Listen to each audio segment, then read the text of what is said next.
Lobster செய்ய போகிறோம். இதான் லாப்ஸ்டர் நல்லா க்ளீன் பண்ணி கொண்டு வந்தாச்சு. அது நல்லா க்ளீன் பண்ணி எடுத்துக்கணும். க்ளீன் பண்ண லாப்ஸ்டரை சின்ன சின்ன க்யூபாக கட் பண்ணிக்கோங்க.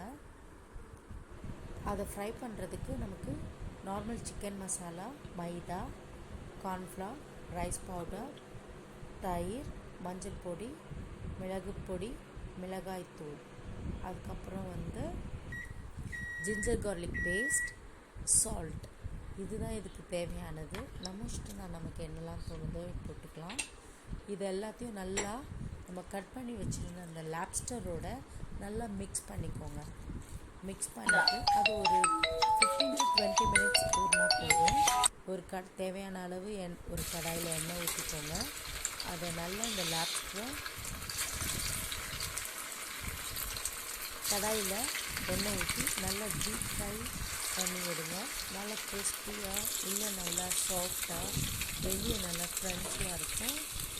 நல்லா டீப் ஃப்ரை அதை எடுத்து ஒரு பவுலில் ட்ரான்ஸ்ஃபர் பண்ணிக்கோங்க. இப்போ நமக்கு சுவையான லாப்ஸ்டர் ஃப்ரை ரெடி. எப்படி இருக்குன்னு டேஸ்ட் பண்ணி பார்க்கலாம்.